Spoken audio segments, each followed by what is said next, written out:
அதே பாஜக தலைமையிலான என்டிஏ கூட்டணியில் இருக்கக்கூடிய பெரிய கட்சியான அதிமுக இன்னைக்கு கிட்டத்தட்ட 2 பிளவுபட்டிருக்கு. பிளவுபட்ட ஒரு குரூப் உங்களுக்கு ஆதரவு தெரிவிச்சிருக்கிறாங்க. அடுத்து நடந்த இன்சிடென்ட் தான் மிகப்பெரிய ஒரு ட்விஸ்ட். பிளவுபட்ட குரூப்ல இருக்கக்கூடிய ஒரு தலைவரோட வீட்டுக்கு ஒரு புது சோஃபா போகுது. சோஃபா பின்னாடியே புது முதலமைச்சரும் அந்த தேர்தல் நேரத்தில் ஊழல் சக்தின்னு சொன்னீங்க. ஆனா இன்னைக்கு சோசியல் மீடியால மக்கள் உங்களை பார்த்து கேள்வி கேட்க ஆரம்பிச்சிட்டாங்க. என்ன கேட்கிறாங்க தெரியுமா? அந்த ஊழல் சக்தியோடு சேர்ந்து இருக்கக்கூடிய ஆளுங்கட்சிய இப்ப என்ன சக்தின்னு கூப்பிட போறாங்க. கிளீன் கவர்மெண்ட் சொன்னாங்க. இதுதான் உங்க கிளீன் கவர்மெண்ட் லட்சணமானு மக்கள் கேட்க ஆரம்பிச்சிட்டாங்க. இப்படி நீங்க கூவத்தூரையும் மிஞ்சுற அளவுக்கு அடிக்கிற கூத்த பார்க்கும் போது இந்த அரசு எத்தனை நாளைக்கு நீடிக்க போகுதுன்னு மக்களுக்கு அந்த சந்தேகம் வர ஆரம்பிச்சிருச்சு.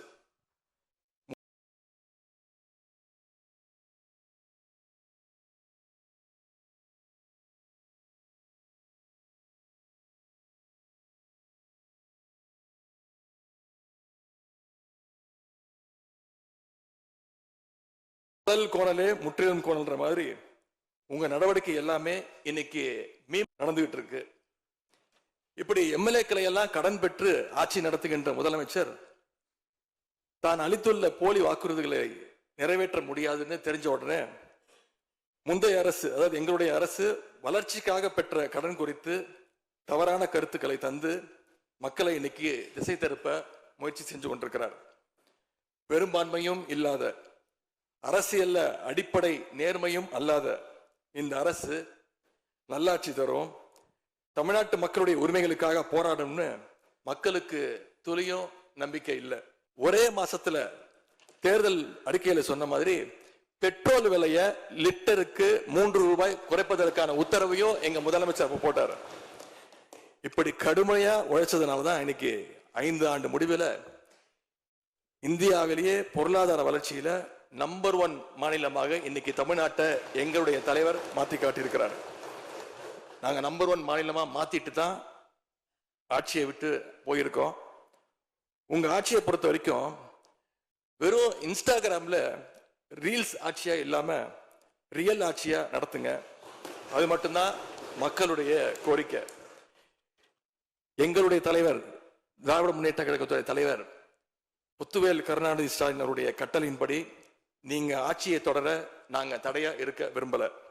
அந்த வகையில பேரவையிலிருந்து நாங்க வெளிநடப்பு செய்யறோம். நன்றி, வணக்கம். மாண்புமிகு பேரவைத் தலைவர் அவர்களே, முதலில் நம்பிக்கை தீர்மானத்தில் மக்களுக்கான இந்த ஆட்சியை, மனசாட்சி உள்ள மக்களாட்சியை ஆதரித்து வெற்றி பெற செய்த மாண்புமிகு உறுப்பினர்கள் அனைவருக்கும் நெஞ்சார்ந்த நன்றியை நமது அரசின் சார்பாக தெரிவித்துக் கொள்கிறேன். நடைபெற்று முடிந்த சட்டமன்ற தேர்தலில் எந்த அணியும் இல்லாமல் தனி அணியாக, தனி சிறப்புமிக்க அணியாக, மக்கள் அணியாக, மக்களை விரும்பும் அணியாக, மக்கள் விரும்பும் அணியாக களம் காண்டோம். 1967 and 1977 தேர்தல்கள் வாயிலாக அமைந்த சாமானியர்களின் அரசை போலவே 2026 சட்டமன்ற தேர்தல் வாயிலாக தமிழக வெற்றி கழகமும் சாமானியர்களின் அரசையை அமைக்கும் என்று மக்களிடம் தீர்மானமாக கூறினோம். மக்களும் நம் மீது நம்பிக்கை வைத்து தீர்மானமாக வாக்களித்தனர். வாகை சூடும் அந்த வரலாறு திரும்பியது. விசில் அலை வெற்றி அலையாக மாறியது. ஒரு விரல் புரட்சி விசில் புரட்சியானது. கட்சி ஆரம்பித்த 3 ஆண்டுகளுக்குள் 34.92% 1,72,26,208 வாக்குகளை மக்கள் தந்தனர். தமிழக வெற்றி கழகத்தை தனி பெரும் கட்சியாக சட்டமன்றத்திற்கு அனுப்பி வைத்தனர். கட்சி ஆரம்பித்த 3 ஆண்டுகளுக்குள்ளே மிக மிக சிறிய அளவில் ஒரு நூல் இழைவில் தனி பெரும்பான்மை கொஞ்சம் தள்ளி போயிருக்கிறது. அதனால் இந்த அரசை சிறுபான்மை அரசு போல யாரும் நினைத்தால் அதிலும் எங்களுக்கு மகிழ்ச்சியே.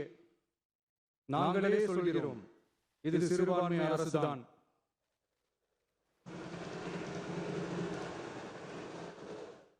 சிறுபான்மை மக்களுக்கான பாதுகாப்பை உண்மையாக நிலைநாட்டும் அரசுதான்.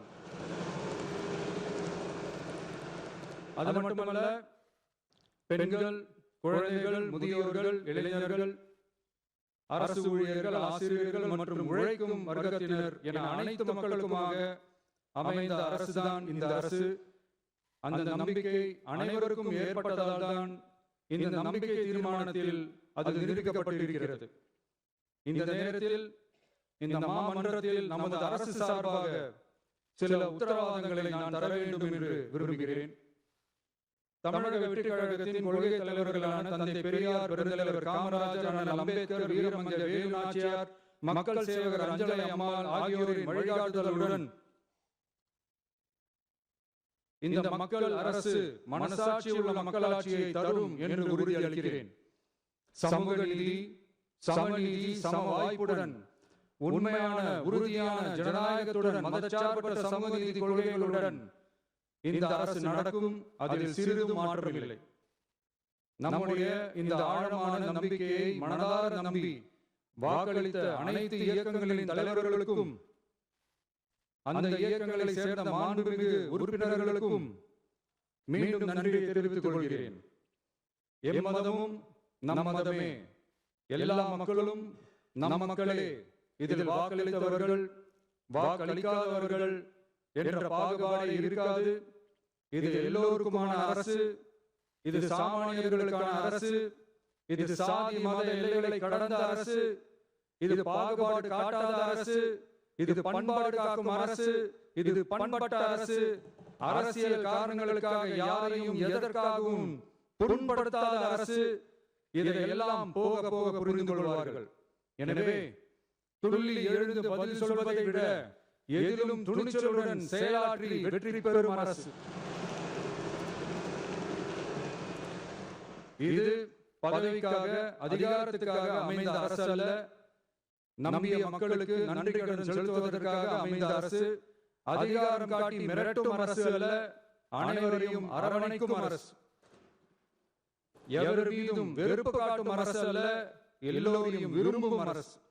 மக்களே முக்கியம், மக்கள் நலன் மட்டுமே முக்கியம். அதுவே எங்கள் ஒரே நிலைப்பாடு. எனவே மனசாட்சி உள்ள மக்களாட்சிக்கு ஆதரவு அளித்த அனைவருக்கும் மீண்டும் என்னுடைய நன்றியை தெரிவித்துக் கொள்கிறேன்.